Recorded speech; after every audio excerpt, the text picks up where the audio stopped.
Hello नमस्कार मेरे प्यारे साथियों, मैं पवन यादव आप सभी का अपने ऑनलाइन प्लेटफॉर्म ज्ञान गुरु क्लासेस में हार्दिक स्वागत करता हूं।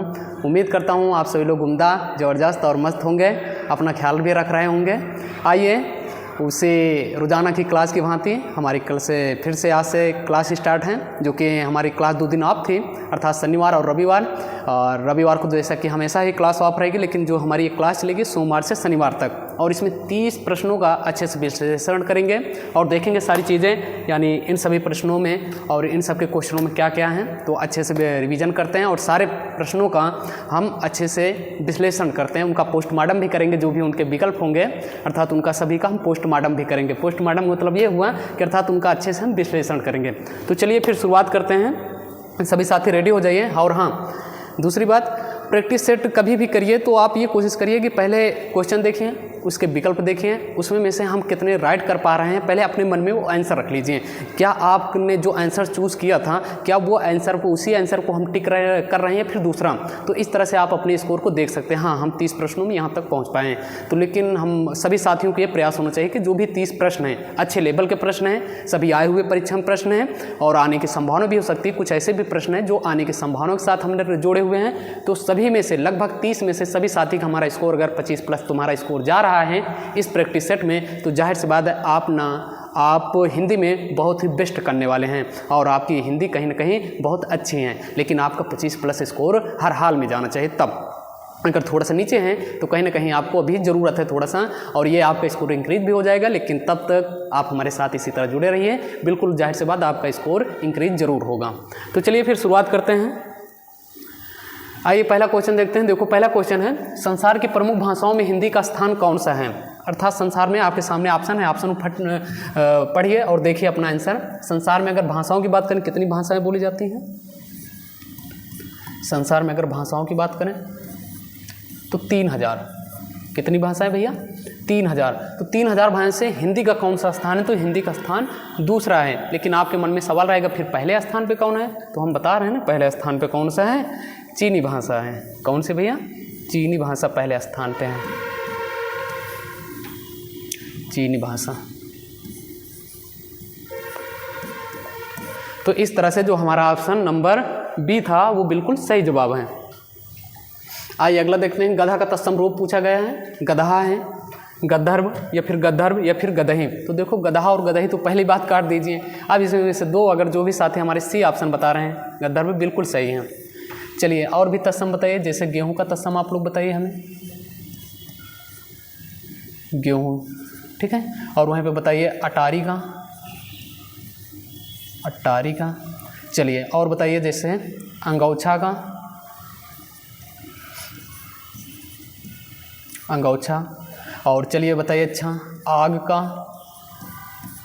चलिए यही इतने लिखते हैं पहले। गेहूं का अगर तत्सम की बात करें, गोधूम। क्या होता है भैया? गोधूम। अटारी की बात करें, अट्टालिका होता है। ये जो इस साइड हम लिख रहे हैं ये सब तत्सम है। अटारी का तत्सम अट्टालिका। अंगौछा क्या होता है भैया? अंग प्रोच्छा होता है, अंग प्रोच्छा। वहीं पर बात करें आग का तत्सम, आप लोग बिल्कुल सही बता रहे हो, हम आपके आंसर पढ़ रहे हैं अपने मन से। हाँ, आपने आग का अग्नि भी बताया ना, बिल्कुल सही बताया है। चलिए अगला देखते हैं फिर। अगला है तिरंगा शब्द में समास पूछा गया है। द्वंद्व समास, द्विगु समास, अव्ययभाव या फिर कर्मधारय। देखो कर्मधारय में तो विशेष और विशेषण, या विशेष का काम होता है, विशेषण और विशेष का काम, विशेषण एंड विशेष का काम है कि नहीं। और वहीं पर अव्ययभाव की बात करें तो यहाँ पर कहने मतलब जैसे भरपेट आ जाए, भर प्रति आ जाए, ठीक है, या फिर अर्थात उपसर्ग आ जाए, ऐसे लिख लीजिए। आत्मा कौन सी आ गई भैया? उपसर्ग, ठीक है। तो यहाँ पर अव्ययभाव होता है। ये जब समास चैप्टर हम पढ़ेंगे तो सारे से इनका सभी का अच्छे से विश्लेषण करेंगे वहाँ पर। और द्वंद्व समास की बात करें, यहाँ पर दोनों पद प्रधान होते हैं, लेकिन द्विगु समास जो हमारा होता है वहाँ पर पहला पद संख्यावाची होता है। देखो इसमें संख्यावाची है पहला पद, अर्थात तिरंगा अगर समास विग्रह करेंगे तो 3 रंगों का समाहार, यही तो लिखेंगे ना, 3 रंगों का समाहार। अर्थात तिरंगा में कितने रंग होते हैं? 3 रंग। कौन कौन से? केसरिया, सफ़ेद और हरा। और हम उम्मीद करते हैं कि उन सभी का आप लोग अच्छे से प्रतीक भी जानते होंगे। ठीक है, मिलेंगे कभी क्लास में तो जरूर पूछेंगे। चलिए, द्विगु समास में 3 रंग अर्थात 3 रंगों का समाहार, इस तरह से द्विगु समास बिल्कुल सही जवाब है। अगला देखेंगे। अगला है निम्न में से दिनकर की रचना नहीं है, अर्थात दिनकर की रचना पूछी गई है। रामधारी सिंह दिनकर इनका पूरा नाम है, उनकी रचना पूछी कौन सी नहीं है। देखो 3 तो उनकी रचनाएं हैं। अच्छा, देखते पहले कौन कौन सी हैं उनकी रचनाएं। देखो, उर्वशी बिल्कुल उनकी रचना है, कुरुक्षेत्र हाँ है, और मृगनयन ये नहीं है। रश्मिरथी भी उनकी रचना है। रश्मिरथी की आपने एक कविता सुनी होगी, वर्षों तक वन में घूम घूम बाधा विघ्नों को चुम चुम, सैधूप घाम पानी पत्थर, पांडव आए कुछ और निखर, सौभाग्य न सब दिन सोता है, देखे आगे क्या होता है। लंबी कविता है, कभी और मौका मिलेगा तो जरूर सुनाएंगे। तो अगर इसमें पूछे, वो रश्मिरथी से ही कविता ली गई है। मृगनयनी इनकी रचना नहीं। इस तरह से हमारा ऑप्शन नंबर सी बिल्कुल सत्य है। अगला देखेंगे, कौन सी ध्वनि अल्प प्राण। हमने आपको अल्प प्राण और महाप्राण बहुत अच्छे से पढ़ाया है, तो इस तरह से अब बार बार बताने की जरूरत नहीं है। तो खा भी नहीं है हमारा, और धा भी नहीं है, और था भी नहीं है। इस तरह से हमारा अल्प प्राण भैया ता है। ये बिल्कुल सही है, क्योंकि हमने अल्प प्राण कहा ना, प्रत्येक वर्ग का 1, 3, 5 ये होते हैं अल्प प्राण, और प्रत्येक वर्ग का 2 और 4 संख्या पे स्थान पे जो आते हैं वो होते हैं हमारे महाप्राण।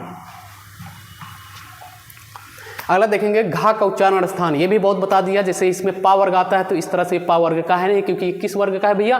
का वर्ग का है। इधर लिख लेंगे किस वर्ग का है ये? का वर्ग का। तो का वर्ग किस में आता है? कंठ में आता है। तो इस तरह से घा का उच्चारण स्थान कहाँ है भैया? कंठ से। ठीक है, ये यहाँ से होता है कंठ, और तालु से भी नहीं होता। तालु से हमारे चा वर्ग आते हैं, और दंत से हमारा ता वर्ग आता है। चलिए अगला देखिए, रस से रिलेटेड क्वेश्चन आ चुका भैया। अखिया हर दर्शन की भूखी, कैसे रहे रूप रस राची, ये बतियां सुन रूखी। तब तक आप रस निकालिए इनमें में से।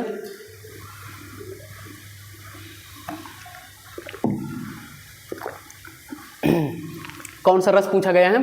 तो देखो ऑप्शन है वीर रस, शांत रस, वियोग श्रृंगार रस, और दूसरा है संयोग श्रृंगार रस। तो इसमें में से देखो, अखिया हर दर्शन की भूखी, अर्थात ये उस समय की बात है जब भगवान श्री कृष्ण गोकुल छोड़कर मथुरा शिफ्ट हो गए थे, अर्थात बड़े हुए, तो वहाँ पे कंस जी का वध करके, अर्थात अपने मामा कंस का वध करके वहाँ पर अपना राज सिंहासन, वहाँ पर अपना शासन चलाने लगे। तो जो गोपियाँ थी अर्थात वो हरि के दर्शन के लिए व्याकुल हो रहे थे। तो भगवान श्री कृष्ण ने ऊधो को, एक ज्ञानी व्यक्ति थे ऊधो, उनको भेजा कि जाइए गोपियों को आप समझा कर आइए। तो आते हैं तो गोपियाँ अर्थात ऊधो से कह रही थी, अखिया हर दर्शन को भूखी, कैसे रहे रूप रस राची, अर्थात हमारा रूप सौंदर्य सब खत्म हो चुका है, और ये बतिया सुन रूखी, अर्थात जो भी आप ज्ञान की बातें बता रही हैं वो सब रूखे पत्तों के समान हैं, अर्थात कुछ आसान नहीं हो रहा आपकी इन बातों के। तो उद्धव बहुत परेशान होते हैं। उद्धव फिर पूछते हैं कि अर्थात तुम्हारा जो इतना विरह है, इतना दर्द है, इन सब का कोई दवा भी है? तो गोपियाँ कहती हैं अर्थात हमारा दर्द जानना चाहते हो या फिर इस दर्द का तुम दवा जानना चाहते हो तो सुनो। कहा, ना कर तू इतनी कोशिशें मेरा दर्द समझने की। गोपियाँ उद्धव से क्या कहती हैं? ना कर तू इतनी कोशिशें मेरा दर्द समझने की, पहले इश्क कर फिर चोट खा, फिर दवा ला मेरे दर्द की। अर्थात ऐसी लाइन बोलते हैं तो उद्धव को लगता है भाई ये हमारे बस की बाहर है, अर्थात ये चीज़ें हम नहीं समझा पाएंगे, अर्थात फिर उद्धव असमर्थ हो जाते गोपियों को समझाने में। तो उसी पे ये लाइन है। तो इस तरह से बेरस हो नहीं सकता, शांत रस भी नहीं हो सकता, लेकिन श्रृंगार रस तो है, लेकिन कौन सा है? वियोग श्रृंगार रस है, संयोग भी नहीं है। संयोग में तो मिलन का कार है। ठीक है, अगला देखेंगे फिर। मात्रा क्रम की दृष्टि से दोहा के विपरीत पूछा गया है। दोहा के विपरीत कौन सा छंद होता है? दोहा के देखो इसमें 13 और 11 मात्राएं होती, 13 और 11। 13 और 11 में बात करें प्रथम और तीसरे चरण में, और 11 की बात करें दूसरे और चौथे चरण में। ठीक है, तो इस तरह से इसका उल्टा पूछा गया, तो वहीं पे इसका उल्टा होता है सोठा में। यहाँ पर 11 और 13 मात्राएं की होती हैं। ठीक है, इसको हम छंदों चैप्टर में अच्छे से बताएंगे। रोला में वही कितनी मात्राएं होती भैया? 24। चौपाई में 16, और गीत का में कितनी होती भाई साहब? 28, और वहीं गीत का बात करते तो केवल 26। तो इस तरह से हमारा ऑप्शन नंबर सी बिल्कुल सही जवाब है। सोठा बिल्कुल 100% सत्य है। अगला देखेंगे खिली हुई हवा आई फिरकी सी आई चली गई, अर्थात खिली हुई ताज़ी ताज़ी हवा आई फिरकी सी आई और चली गई। जहाँ पर सा और सी अगर ऐसे शब्द आ जाएं तो हमेशा समझिए वहाँ पर कौन सा अलंकार होने वाला है, उपमा अलंकार। अनुप्रास में क्या होता है, वर्णों की आवृत्ति बार बार, जैसे हमने बताया था ना खड़क सिंह के खड़कने से, ऐसे जहाँ पर बार बार एक ही वर्ण की आवृत्ति आए। और संभावना, जहाँ पर संभावना, और उत्प्रेक्षा में जहाँ पर जनु शब्द आ जाएं, जनु, मनु, जानव, मानव, जनहु, उसके बाद मनहु।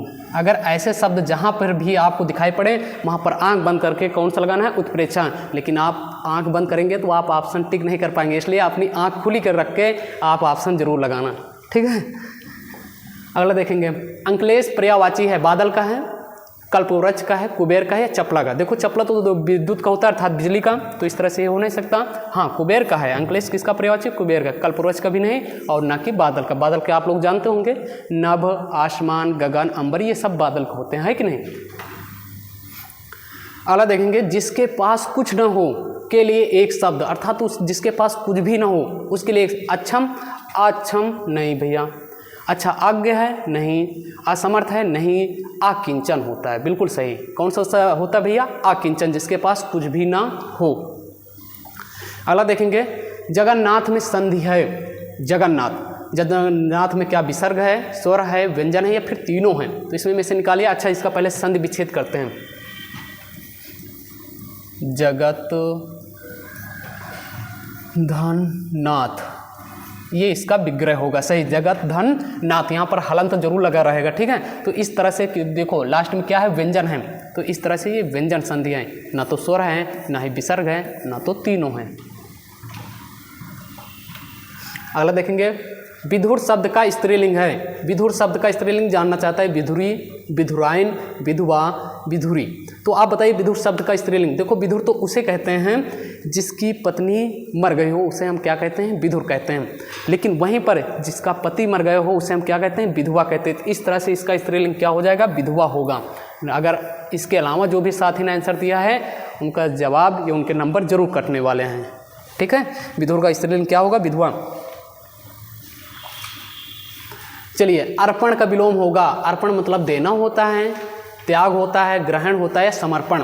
देखो अर्पण कहिए ना, उसका तेरा क्या अर्पण, अर्थात अर्पण मतलब होता है देना, किसी को अर्पित करना, तो ये तो पर्यायवाची हो गया, ये जवाब हमारा नहीं हो सकता। त्याग होता, चलो एक प्रकार से वो भी, ये भी पर्यायवाची को हम मान सकते हैं। लेकिन हाँ अर्पण मतलब देना और ग्रहण मतलब लेना, तो इस तरह से सी ऑप्शन हमारा बिल्कुल सत्य है। समर्पण मतलब किसी के सामने हमने सरेंडर कर दिया।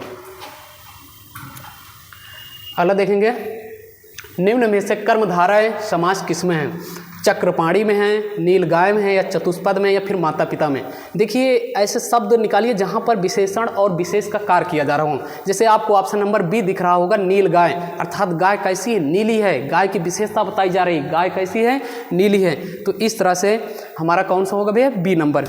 एक मिनट आप लोग करिए थोड़ा सा, एक मिनट।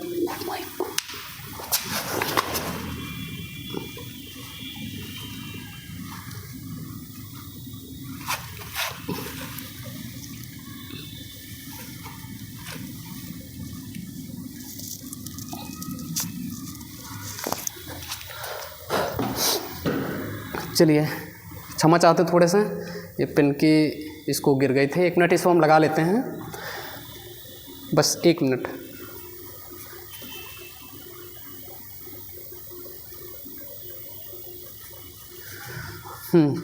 चलिए इसका आंसर आप लोग जाहिर सी बात बता चुके होंगे, क्या दे रहे हैं, हाँ कि पूछा गया है कर्मधारय में समास विग्रह क्या है।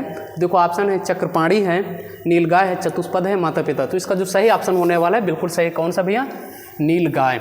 चक्रपाणी में कौन सा भैया, बहुब्रीहि है, बहुब्रीहि है, ठीक है। और चतुष्पद में अर्थात आपने चतुष्पद में दिगु। और वहीं माता पिता की बात करें, द्वंद्व। जहाँ पर ऐसे चिन्ह आ जाए अर्थात डैश का चिन्ह, वहाँ पर हमेशा कौन सा होता है, द्वंद्व होता है। तो इस तरह से हमारा नील गाय अर्थात गाय कैसी है, नीली है, नीली है जो गाय, ऐसे भी लगा सकते हैं। इसका समास विग्रह होगा नीली है जो गाय, उसमें कौन सा होगा भैया, कर्मधारय है। चलिए अगला बताइए, प्रति उत्पन्न शब्द में उपसर्ग बताइए। प्रति उत्पन्न शब्द में प्र है, पृथु है या प्रति है या फिर प्रत्यय। आइए देखते हैं। अच्छा इसका पहले हम तोड़ते हैं। इसमें देखो मूल शब्द पहले पकड़ो, उत्पन्न। इसका मूल शब्द क्या है, उत्पन्न, और इसमें लगा हुआ है प्रति उपसर्ग। अगर जब प्रति उपसर्ग, जो भी साथी अगर सी के अलावा जो भी आंसर दे रहे हैं उनकी भैंस पानी में जा चुकी है। ठीक है, पानी में जाने का मतलब अर्थात नंबर कट चुका है। चलिए तो सी ऑप्शन बिल्कुल सही, प्रति। चलिए अगला बताइए, सही वर्तनी शब्द हैं। कवित्री का सही वर्तनी शब्द पूछा गया है, आप लोग जरूर निकालिए। ए नंबर होगा, बी होगा या सी होगा। इसका जो भी सब साथी हमारे अगर बी नंबर दे रहे हैं वो बिल्कुल सही हैं। कवित्री का जो सही वर्तनी होता है वो ऐसे होता है, कवित्री, ना कि ए और ना कि सी और ना ही डी, कवधनित्री। चलिए एक मुहावरा से रिलेटेड है, मेढकी को जुखाम होना अर्थात मेढकी को जुखाम होने का सही मुहावरा अर्थ बताइए। बिना जान पहचान के लेन देन, और अगला है बिना योग्यता के योग होने का नखरा, भयंकर बरसात होना या भयंकर सर्दी होना। तो अगर इसका जो सही ऑप्शन होगा वो बी नंबर, अर्थात बिना योग्यता के योग होने का नखरा, अर्थात योग्यता नहीं लेकिन योग होने का झूठा नखरा दिखाया जा रहा है, झूठा पहचान बनाई जा रही है। तो बी ऑप्शन बिल्कुल सही है, मेढकी को जुखाम होना। अर्थात एक तो मेढके टर टर बोलना आता नहीं और ऊपर से बता रहे कि हमें जुखाम है। इस तरह से बिना योग्यता के योग होने का नखरा बताया जा सकता है। अगला बताइए, वर्तिका का तद्भव रूप। वर्तिका का बत्ती होता है, बाती या फिर बर्तिक या फिर वात। देखो वर्तिका का तत्सम जो तद्भव होगा वो बत्ती होगा। अगर बत्ती ऑप्शन में ना हो तो तब हम बी नंबर लगाते हैं, लेकिन अगर बत्ती है तो वर्तिका पहले हम बत्ती टिक करेंगे। बत्ती ना हो तो फिर बाती 100% सही होती। अगला आइए, अगला बताइए, चाकू शब्द का बहुवचन। चाकू में चाकुओं या फिर चाकू ही होता है। तो बताइए चाकू शब्द का बहुवचन। अगर जो भी साथी इसका ऑप्शन नंबर डी दे रहे हैं वो बिल्कुल सत्य है। चाकू का बहुवचन चाकू में नहीं होता, हमेशा चाकू का बहुवचन चाकू। अच्छा यहाँ पर पानी का बहुवचन बताइए। पानी का भी पानी होता है। आप उस गाने से मत निकाल लेना जैसे पानी उसा, वो पानी उसा वो गाने वाले कुछ भी बना सकते हैं, लेकिन जो पानी का सही शब्द बहुवचन होगा वो हमेशा पानी ही होता है। इसी तरह चाकू का हमेशा बहुवचन चाकू ही होता है, पानियों नहीं होता भैया। अगला बताइए, पितृ अनुमति का सही संधि पद है। पितृ अनुमति का सही संधि विच्छेद आपसे पूछा गया है, तो इसका जो सही ऑप्शन होगा बताइए भाई, इसका सही ऑप्शन क्या होगा, पितृधन अनुमति। सी नंबर बिल्कुल सही है। पितृ अनुमति का जो हमारा सही होगा पितृ अनुमति, ऐसे होगा सी नंबर। अगला आइए, दुखम सुखम किसकी रचना है। रचना से संबंधित प्रश्न बहुत बढ़िया है। महादेवी वर्मा, सुमित्रा नंदन पंत, ममता कालिया या मंगेश डबराल। तो बताइए दुखम सुखम किसकी रचना है। वह महादेवी वर्मा तो आपने देखा होगा, कौन से, जैसे कि छाया देखा होगा। सुमित्रा नंदन पंत की बात करें तो चिदंबरा।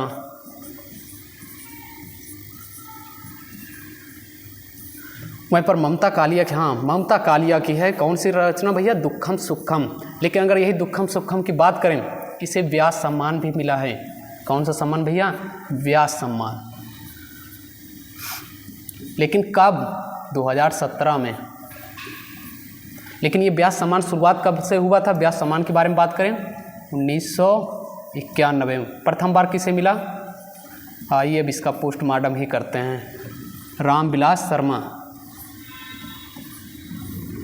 प्रथम बार किसे मिला था व्यास सम्मान, रामविलास शर्मा को।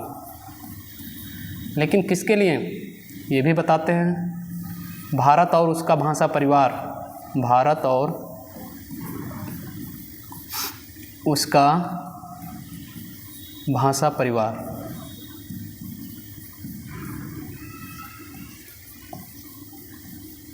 चलिए अगला देखिए। अगला है तितली किसकी रचना है। तितली किसकी रचना, ये भी एक रचना पूछी गई। रामचंद्र शुक्ल के, श्याम सुंदर दास या जयशंकर प्रसाद या फिर महादेवी वर्मा। तितली की बात करें तो इसका जो सही ऑप्शन साथी हमारे सी बता रहे हैं वो बिल्कुल सही है। इसके अलावा जो भी बता रहे हैं उनकी भैंस पानी में जा चुकी है। ठीक है, जय शंकर प्रसाद तितली और झरना, आंसू, ठीक है, और इनकी बहुत महाकाव्य जिसे माना गया है ये याद रखना कामायनी। ठीक है, ये बहुत फेमस है। आइए अगला देखते हैं, तुम मुझे खून दो मैं तुम्हें आज़ादी दूंगा में कौन सा चिन्ह है? तुम मुझे खून दो मैं तुम्हें आज़ादी दूंगा। हम भी कुछ कह दें इस पे कहें ये कि तुम मुझे समय दो मैं तुम्हें हिंदी में पूरे मार्क्स दिलाने की कोशिश करूंगा, अर्थात पूरे 99% आपके मार्क्स दिलाने की कोशिश करूंगा, लेकिन तुम मुझे टाइम दो, अर्थात टाइम मतलब हमारी इस क्लास पे रोजाना आइए। ठीक है, तो तुम मुझे खून दो मैं तुम्हें आज़ादी दूंगा में कौन सा चिन्ह है? देखो ये चिन्ह पूछा गया, अर्थात ये चिन्ह का नाम क्या है? नेताजी ने कहा था, नेताजी बहुत ही कहने मतलब एक क्रांतिकारी रहे हैं। इनके बारे में कभी इतिहास की क्लास में मिलना तो अच्छे से हम बताएंगे सुभाष चंद्र बोस के बारे में। उन्होंने ही ये लाइन कही थी, तुम मुझे खून दो मैं तुम्हें आज़ादी दूंगा कौन सा चिन्ह, अर्थात ये चिन्ह पूछा गया। अल्पविराम है, उद्धरण चिन्ह है, कोष्टक, फिर हंस पद। देखो हंस पद तो ऐसे होता है, जब कुछ लिखते हुए हम छूट जाते हैं ना तो ऐसे लिखा कर वहाँ ऊपर मान ली कोई वाक्य लिख रहे हैं और छूट गया कुछ लगाने तो हंस पद ऐसे लगाकर ऊपर लिख सकते हैं। कोष्टक आपने देखा होगा 3 प्रकार के होते हैं ऐसे और 3 प्रकार के होते हैं। हाँ, ये उद्धरण चिन्ह दिया हुआ है। अल्पविराम जानते हो ऐसे होता है अल्पविराम। तो इस तरह से ऑप्शन नंबर बी बिल्कुल सत्य है। अगला देखेंगे, अव्यय के भेद कितने होते हैं? अव्यय के भेद 3 होते हैं, 4 होते हैं, 5 या फिर 6। अव्यय के जो भेद होते हैं वो भैया 4 होते हैं, ना कि 5, ना ही 6 और ना ही 3। अगला आएंगे देखेंगे, मीरा ने आधा लीटर दूध पी लिया में कौन सा विशेषण है? देखो आज ही पढ़ाया हमने एक क्लास में, बताइए मीरा ने आधा लीटर दूध पी लिया है में कौन सा विशेषण? गुणवाचक है, संख्यावाचक है, परिमाणवाचक है, सार्वनामिक। देखो आधा लीटर दूध, क्या दूध को गिना जा सकता है 1 2 3? तो इस तरह से संख्यावाचक तो हो ही नहीं सकता, और गुण भी नहीं है, अर्थात इसके गुण दोष नहीं बताए। लेकिन परिमाणवाचक जहाँ पे यानी नापा और तौला जा सके, आधा लीटर बिल्कुल आधा लीटर 1 लीटर अर्थात दूध को नापा तौला जा सकता है, इसलिए परिमाणवाचक है। सार्वनामिक की कहीं बात ही नहीं आई। तो ठीक है, इस तरह से परिमाणवाचक। लेकिन कौन सा निश्चित है? आधा लीटर कहा गया, लेकिन वहीं पे कह देते थोड़ा सा दूध या बहुत सारा दूध, तो वहाँ पर अनिश्चित परिमाणवाचक आता है कि नहीं? आज ही हमने पढ़ाया है। अगला देखेंगे, वाच्य कितने प्रकार के होते हैं? 3 प्रकार के होते हैं, 4 होते हैं, 5 होते हैं या फिर 6। अगर जो भी साथी वाच्य की बात करें, अगर तो कितने प्रकार के होते हैं, जो भी साथी हमारे ए ऑप्शन दे रहे हैं वो 100% सत्य हैं, ना कि 4, ना ही 5 और ना ही 6। अच्छा, कौन कौन से? कृत्यवाच्य, 1 मिनट, कृत्यवाच्य और उसके बाद कर्मवाच्य, और वहीं पे एक लास्ट होता है भाववाच्य। ठीक है, ऐसे। चलिए अगला आइए फिर, गरीबों को वस्त्र दूं में वाक्य में कारक बताइए। गरीबों को वस्त्र दूं, कारक जहाँ पर साधन की बात हो, क्या यहाँ पर साधन की बात हो रही? बिल्कुल नहीं हो रही। तो इस तरह से हमारा ए ऑप्शन तो बिल्कुल तरह से कट चुका है। अपादान अलगाव की स्थिति, क्या यहाँ पर अलगाव, गरीबों को वस्त्र दो कहीं अलगाव की बात हो रही है? नहीं हो रही है। तो इस तरह से ये भी कट। लेकिन संप्रदान हमने आपको बताया था को के लिए, अर्थात गरीबों के लिए वस्त्र दो, और जहाँ भी दान देने की बात आ जाए, देखो गरीबों को वस्त्र अर्थात दान दिया जा रहा है, तो इस तरह से संप्रदान कारक बिल्कुल सत्य है, ना कि कर्म कारक। अगला देखेंगे, नेत्री शब्द का पुल्लिंग रूप, अर्थात नेत्री का पुल्लिंग पूछा गया, नेता होता है, नेत्र या नेतिन या फिर नेताइन होता है। तो नेताइन तो देखो स्त्रीलिंग में आता है, नेतिन भी उसमें आएगा। नेत्र ये कोई शब्द नहीं, नेता होता है। नेत्री का क्या होता है भैया पुल्लिंग? नेता होता है, नेता। अगला देखेंगे, निम्न में जातिवाचक संज्ञा नहीं है, अर्थात जातिवाचक संज्ञा पूछी गई। देखो जवान, ये भी एक जातिवाचक संज्ञा है। बालक, बहुत सारे बालक अर्थात कई भी बालक हो सकते हैं, तो ये भी एक जातिवाचक है। सुंदर अर्थात ये तो विशेषण है। हाँ, ये तो क्या है भैया? विशेषण है।